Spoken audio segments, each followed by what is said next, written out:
So in last video क्या पढ़ा था हमने? पढ़ा था relative lowering of vapour pressure colligative property ये प्रूव कराया था. That was called what? Raoult's law. Very important law for you.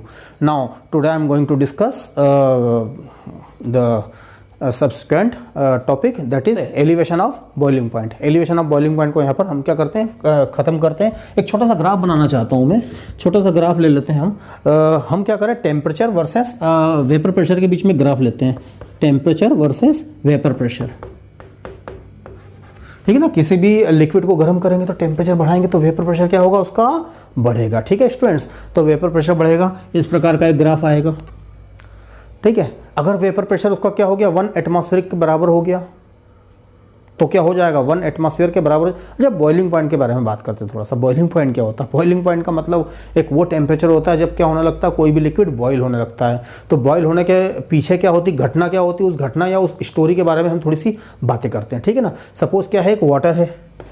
एक वाटर नहीं, सपोज एक कंटेनर है जिसमें मैंने क्या कर लिया? वाटर ले लिया. उसमें मैंने वाटर ले लिया. अब मैं क्या करूंगा? जैसे इसको करूंगा गर्म तो वाटर के मॉलिक्यूल्स को आएगी शर्म. तो वाटर के मॉलिक्यूल क्या करेंगे भैया? अरे उसको गर्म करेंगे. हम कुछ दे रहे हैं उसको तो उसको काम तो करना पड़ेगा ना. तो काम करके क्या होगा? मॉलिक्यूल क्या होगा? ऊपर उठेगा. मॉलिक्यूल क्या करेगा? वेपर कॉज करेगा, लेकिन इसको दबा देगा. कौन उसको दबा देगा? आपका atmospheric 1 atmospheric pressure. 1 atmospheric pressure किसका है? एटमॉस्फेयर का प्रेशर है ना भाई. अगर अर्थ के सरफेस पर काम कर रहे हैं तो 1 एटमॉस्फेरिक प्रेशर क्या करता है? इसके वेपर को दबा के रखता है, इसको बॉयल नहीं होने देता है.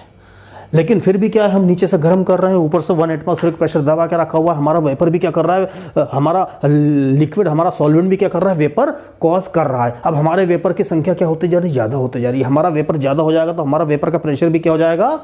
ज़्यादा हो जाएगा. अब हमारा वेपर का प्रेशर ज़्यादा हो रहा है, ऊपर से 1 एटमॉस्फेरिक प्रेशर ने उसको दबा के रखा है. हमारा वेपर का प्रेशर जिस दिन 1 एटमॉस्फेयर को टच कर लेगा, ठीक है ना. जैसे ही हमारे वेपर के प्रेशर ने 1 एटमॉस्फेयर को टच कर लिया, अब क्या हो गया? यहाँ पर इक्विलिब्रियम आ गया.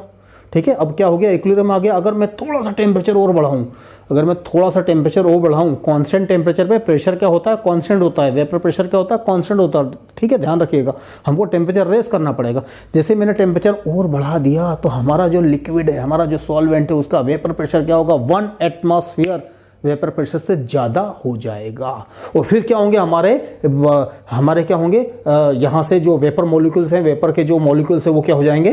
बाहर आ जाएंगे. और जैसे ही वेपर के मॉलिक्यूल्स बाहर आ जाएंगे तो बोलेंगे हम लोग क्या कि भैया लिक्विड क्या होने लगा? बॉयल होने लगा.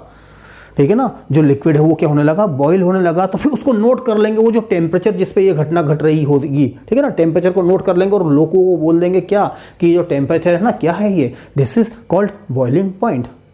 तो बॉइलिंग पॉइंट समझ में आ गया आज आपको. तो बॉइलिंग पॉइंट क्या होता है? बॉइलिंग पॉइंट वो टेम्परेचर होता है. बॉइलिंग पॉइंट वो टेम्परेचर होता है जब क्या होता है? एक किसी लिक्विड का वेपर प्रेशर 1 एटमॉस्फेरिक प्रेशर के बराबर हो जाता है या फिर एटमॉस्फेरिक प्रेशर के बराबर हो जाता है. अर्थ की सरफेस पे 1 एटमॉस्फेयर लेते हैं. कहीं और अगर पहाड़ वहाड़ पे जाके प्रैक्टिकल करने लग गए तो वहाँ पर 1 एटमॉस्फेयर नहीं होगा. तो सिर्फ एटमॉस्फेयर वर्ड का यूज़ कर लेते हैं. ठीक है. यहाँ पर अदरवाइज पता लगा आप कहीं हिमालय के पर्वत पे जाके प्रैक्टिकल कर रहे हैं और 1 एटमॉस्फेयर को नाप के वेपर प्रेशर काउंट कर रहे हैं और सब कुछ गलत सलत करके आ गए. तो ठीक है. तो वेपर प्रेशर boiling point. ठीक है ना. boiling point of a liquid, boiling point of a solvent is the temperature at which its vapor pressure is equal to the atmosphere pressure. ठीक है ना. That is called boiling point.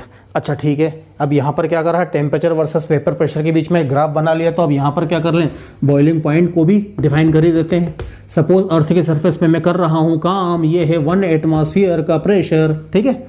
अब जैसे ही क्या करेंगे? टेम्परेचर को बढ़ाएंगे तो वेपर प्रेशर बढ़ेगा. जिस टेम्परेचर पे वेपर प्रेशर 1 एटमॉस्फेयर के बराबर हो जाएगा. ठीक है ना. ये 1 एटमॉस्फेयर है.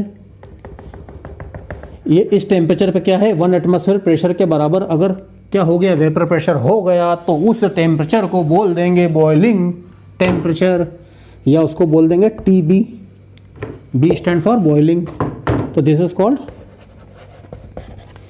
Called boiling point. ठीक है. अब हमने क्या करा? अब हमने उसमें 1 चम्मच शक्कर डाल दी. 1 चम्मच शक्कर का मतलब क्या होता है? 1 चम्मच शक्कर का मतलब होता है सॉल्यूट. अब मैंने क्या कर दिया? उसमें सॉल्यूट डाल दिया. शक्कर का मतलब होता है नॉन वोलेटाइल. ठीक है ना. I am talking about non volatile solute, है ना. शक्कर is the best example to explain whole solution. ठीक है ना, पानी और शक्कर मिलाएं और सॉल्यूशन चैप्टर पूरा पढ़ा दें, ठीक है ना। तो जैसे ही वाटर है उसमें मैंने 1 चम्मच शक्कर डाल दी, जैसे ही उसमें सॉल्यूट डाल दिया, नॉन वोलेटाइल सॉल्यूट डाल दिया, तो क्या हो जाएगा, नॉन वोलेटाइल का मतलब ऐसा सॉल्यूट जो कि वेपर प्रेशर कॉज नहीं करता, तो वेपर प्रेशर डेफिनेटली कम हो जाती है, ठीक है ना, पिछले लेक्चर में बता भी दिया। तो वेपर प्रेशर कम हो जाएगी तो जो ग्राफ है वो ग्राफ समथिंग नीचे आएगा। तो this is for solvent and this is for solution. लिख देना आप लोग, क्या लिख देंगे आप लोग, क्या लिख देंगे आप लोग, ये लिख देंगे कि जो सॉल्वेंट होता है उसका वेपर प्रेशर ऊपर आता है, जब सॉल्यूशन बनता है उसका वेपर प्रेशर क्या होता है, नीचे आता है। दोनों का टेम्परेचर बढ़ाते हैं तो दोनों का वेपर प्रेशर बढ़ता है, और दोनों ही क्या होता है, किसी ना किसी पर्टिकुलर टेम्परेचर पे 1 एटमॉस्फेयर की लकीर को क्या करते हैं, छू लेते हैं, उस बैरियर को क्या करते हैं, क्रॉस कर लेते हैं। तो इसका जो करस्पॉन्डिंग टेम्परेचर आ जाएगा, this is called what, this is called boiling point of solution and this is called boiling point of what, water. Water मतलब सॉल्वेंट। तो इसको नोट कर दीजिए, ठीक है ना। जो डिफरेंस है टेम्परेचर का, डिफरेंस है एलिवेशन है, मतलब कि बढ़ोतरी कैसे निकालेंगे, TB minus T nought B. इस डायरेक्टली क्या मोलैलिटी के बराबर होता है। तो delta TB that is equal to K B into M, ठीक है। इसको डेल्टा टी भी लिख सकते हैं, प्रोपोर्शनल का साइन हटाया तो के बी से मल्टीप्लाई कर दिया, और ये एम यहाँ के यहाँ ऐसा कैसे। ये मोलैलिटी के बराबर इसलिए होता है क्योंकि जितना ज़्यादा आप शक्कर डालते जाएंगे तो मोलैलिटी उसकी बढ़ती जाएगी। मोलैलिटी बढ़ाना है तो शक्कर ज़्यादा डालेंगे, जितने ज़्यादा आप शक्कर डालते जाएंगे, जितना ज़्यादा आप क्या करते जाएंगे, सॉल्यूट डालते जाएंगे, उतना ज़्यादा क्या होगा, एलिवेशन ऑफ बॉइलिंग पॉइंट आता जाएगा ना, डिफरेंस उतना ज़्यादा बढ़ता जाएगा, ठीक है स्टूडेंट्स। तो कहने का मतलब ऐसा है, व्हाट इज केबी, केबी को बोलते हैं मोलल बॉइलिंग कांस्टेंट। इसको मोलल बॉइलिंग कांस्टेंट क्यों कहते हैं, अगर मोलैलिटी को कर दिया जाए 1, अगर मोलैलिटी को कर दिया जाए 1 तो यहाँ 1 हो जाएगा, तो केबी बराबर किसके हो जाएगा, डेल्टा टीबी के बराबर हो जाएगा ना। केबी का मतलब क्या हो गया, एक कांस्टेंट को महसूस करना सीखिए, कांस्टेंट की डेफिनेशन लिखना सीखिए, कांस्टेंट को डिफाइन करना सीखिए आप लोग। कांस्टेंट जब भी आता है तो कांस्टेंट को डिफाइन नहीं कर पाते हैं। मैं अगर बोलूँ मोलैलिटी को, हाँ मोलैलिटी आपके दिमाग में आया था, अगर मैं एलिवेशन ऑफ बॉइलिंग पॉइंट सोचो तो आप बोलोगे हाँ पहले 100 पे बॉइल होता था, वो 102 103 पे बॉइल होगा, ठीक है ना, ठीक है स्टूडेंट्स। तो कहने का मतलब ये है कि आप कुछ बहुत सारी चीज़ों को फिजिकली फील कर लेते हैं, लेकिन कांस्टेंट अगर मैं केबी की बात करूँ कि केबी, तो केबी कोई फील ही नहीं कर पाता है, कांस्टेंट को कोई फील ही नहीं करता है कि कांस्टेंट क्या हो गया, ठीक है ना। तो कहने का मतलब ऐसा है, कांस्टेंट को फील करना सीखिए। कांस्टेंट क्या होता है देखिए, अगर मोलैलिटी क्या हो जाएगी 1 हो जाएगी, तो जितना भी उस वक्त मोलैलिटी 1 कर सकते हैं, आराम से कर सकते हैं भाई। अरे 1 मोल आपको क्या करना है, शुगर लेना है, 1 मोल शुगर को आपको क्या करना है, 1 किलो पानी में डिजोल्व करना है, होती नहीं हालांकि, ठीक है। 1 मोल शुगर बहुत ज़्यादा होती है, ग्लूकोज ले लेते हैं अपन या यूरिया ले लेते हैं, 1 मोल यूरिया 60 ग्राम की होती है, उसको 1 किलोग्राम पानी में क्या कर दीजिए, डिजोल्व कर दीजिए, ठीक है। तो क्या होगा, जो सॉल्यूशन बनेगा वो 1 मोलर हो जाएगा। तो उस वक्त जितना भी क्या होगा, आपका बॉइलिंग पॉइंट में डिफरेंस आएगा, जितना भी आपका बॉइलिंग पॉइंट में डिफरेंस आए, 1 डिग्री 2 डिग्री 3 डिग्री, है ना, वो क्या होगा, आपका केबी होगा। तो केबी क्या है, molar boiling constant is equal to the elevation of boiling point when molality is what 1, जब मोलैलिटी क्या होगी, 1 होगी। तो this is called the experience of what, constant. Constant को फील करना सीखिए।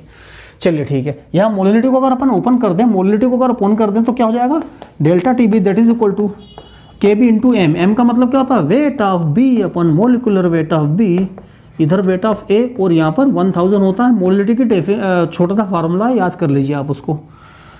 तो एम बी को इधर ले आए, इसको इधर ले आए, तो M B that is equal to K B upon delta T B that is equal to into W B into 1000 divide by what, W A.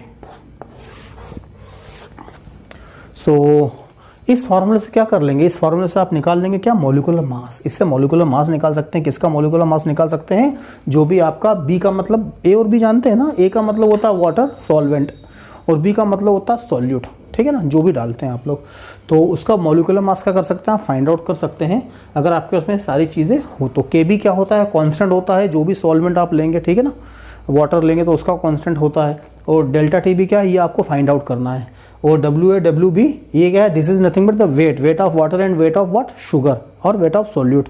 1000 you know very well, है ना, 999 के बाद आता है, 1000।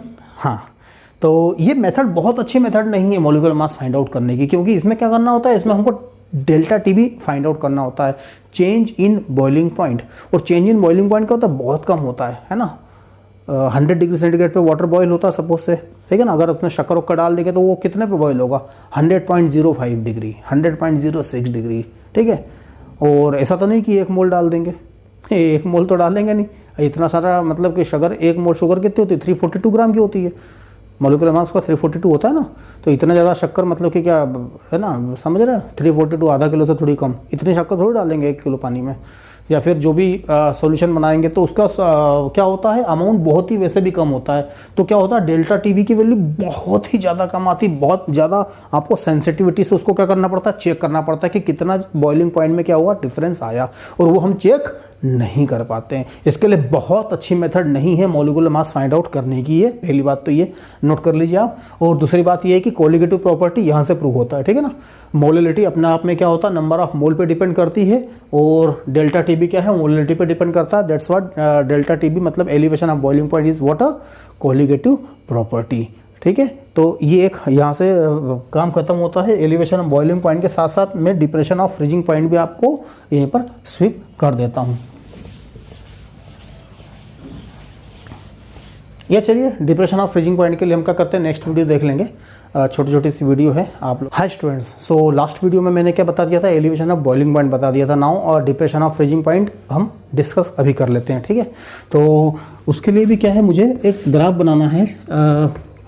आप थोड़ी सी अगर टाइम दे दो, मैं ग्राफ बना लूँ, तब तक आप क्या करिए, जब तक वीडियो को लाइक कर दीजिए, शेयर कर लीजिए, सब्सक्राइब कर लीजिए, ठीक है। मजाक कर रहा हूँ, करना हो तो करिए, otherwise no need. So this is से X axis and Y axis. हम क्या करते हैं, जब टेम्परेचर बढ़ाते हैं तो क्या होता है, वेपर प्रेशर बढ़ता है, टेम्परेचर कम करेंगे तो वेपर प्रेशर कम हो जाएगा ना भाई। टेम्परेचर जब हम कम करते हैं तो वेपर प्रेशर कम होता है, और एक क्या होती है, सॉल्वेंट की आपको कर्व मिलती है, और एक क्या, सॉलिड की कर्व मिलती है, सॉलिड, और ये क्या, सॉल्वेंट, ठीक है स्टूडेंट्स। और सॉलिड और सॉल्वेंट जहां पर भी क्या होते हैं, मीट करते हैं, दैट इज कॉल्ड व्हाट, उसको बोलते हैं आप freezing point, TF। This is called the freezing point of what, pure solvent, ठीक है। जब भी हम क्या करते हैं, इसमें 1 चम्मच शक्कर डाल दीजिए, यूरिया डाल दीजिए, ग्लूकोज डाल दीजिए, कुछ भी डाल दीजिए जो कि नॉन वोलेटाइल सॉलिड हो, तो क्या होगा, वेपर प्रेशर क्या हो जाएगा इसका, वैसे ही इसकी कर्व नीचे आती है। तो सपोज ये इसकी कर्व, यहाँ पर इसने क्या करा, सॉलिड को क्या करा, मीट किया। एक फ्रीजिंग पॉइंट की डेफिनेशन बोल देते हैं यहाँ पर 12th स्टैंडर्ड के लिए। सो तो freezing point is that temperature at which the solvent and solid curve are in equilibrium, ठीक है। That is called what, freezing point. तो ये सॉल्यूशन के लिए। अब क्या है, फ्रीजिंग पॉइंट की मतलब जो वेपर प्रेशर की कर्व नीचे आएगी तो क्या है, फ्रीजिंग पॉइंट इसका यहाँ पर आ जाएगा। सो this is T0F and this is what TF। तो क्या हो गया, फ्रीजिंग पॉइंट कम हो गया ना। बहुत इंपॉर्टेंट कॉन्सेप्ट है ये उन लोगों के लिए जो कि है ना गुलबर्ग या शिमला या फिर मनाली कुल्लू में रहते हैं, ठीक है। वहाँ फ्रीजिंग पॉइंट से हमको बहुत ज़्यादा परेशानी है। मैं डिस्कस करता हूँ आपको ये पढ़ाने के बाद। तो चेंज इन फ्रीजिंग पॉइंट कितना बोल सकते हैं, बड़ा माइनस छोटा कर दें। So T0F minus TF that is equal to delta TF बोल दीजिए। ये डायरेक्टली प्रोपोर्शनल हो जाएगा मोलिलिटी के, ठीक है ना, या delta TF that is equal to KF into M। पिछले लेक्चर से ही कंटिन्यू हो रहा है ये, आप जानते हैं, सब चीज़ें बार बार बताने की जरूरत नहीं है। So what is KF, KF is called molal freezing constant, है ना, मोलल फ्रीजिंग कांस्टेंट। जबकि मोलिलिटी 1 होगी उस वक्त जितना भी फ्रीजिंग पॉइंट में डिप्रेशन आएगा उसको बोलेंगे आप क्या, KF, उसको बोलेंगे मोलल फ्रीजिंग कांस्टेंट, ठीक है। उसके बाद यूनिट भी देख लीजिएगा, यूनिट भी सिंपल होती है इसकी। से इक्वेशन 1 हम जब न्यूमेरिकल करेंगे तो काफ़ी सारे यूनिट से काम करेंगे। इसको इक्वेशन 1 बोल दो, मोलिलिटी को ओपन कर दो, क्योंकि हमको मॉलिक्यूलर मास फाइंड आउट करना होता है। सो डेल्टा TF, ये मॉलिक्यूलर मास फाइंड आउट करने की मेथड बता रहा हूँ, that is equal to KF into weight of B upon molecular weight of B, और यहाँ पर वेट ऑफ A होता है और 1000 होता है। दिस इज मोलिलिटी का फार्मूला, ये मोलिडिटी का फार्मूला होता है, बड़ा सिंपल सा, वो पुट किया मैंने। एम बी को इधर शिफ्ट कर दीजिए। So M B that is equal to K F upon del T F into weight of B into 1000 divide by what, weight of A. So this is one more important formula to determine what molecular mass of unknown non volatile solute। ठीक है, अभी तक हम पढ़ चुके हैं elevation lowering of vapour pressure, एक elevation of boiling point, अब ये पढ़ा हमने डिप्रेशन एंड फ्रीजिंग पॉइंट। जिसको जो मेथड समझ में आए, जिसको जो मेथड पसंद आए, उस मेथड से आप मॉलिक्यूलर मास फाइंड आउट कर सकते हैं। Again the method is not suitable, why, because we have to find out change in freezing point, जो कि बहुत ही माइन्यूटली होता है, बहुत कम होता है, तो दिक्कत आती है निकालने में, उससे मॉलिक्यूलर मास गड़बड़ भी हो सकता है। सो दिस इज अच्छा, ये क्या है colligative property, because depends upon the molality and molality is depends upon the number of moles of solute inside the solution. ठीक है, सो यहाँ से बता दीजिएगा कोलिगेटिव प्रॉपर्टी होती है, यहाँ से फाइंड आउट कर लीजिएगा इसका मॉलिक्यूलर मास। अब क्या है नेक्स्ट प्रॉपर्टी में, नेक्स्ट में हम कुछ नेक्स्ट में हमको पढ़ना है vapour pressure. Sorry, next video में मैं आपको पढ़ाऊंगा क्या, ऑस्मोटिक प्रेशर। या सबसे पहले हम थोड़ा सा ऑस्मोसिस समझेंगे। ठीक है, फ्री एनर्जी कॉन्सेप्ट से ऑस्मोसिस समझेंगे, एक जो रूटीन आपका ऑस्मोसिस की डेफिनेशन होती है उससे भी समझेंगे।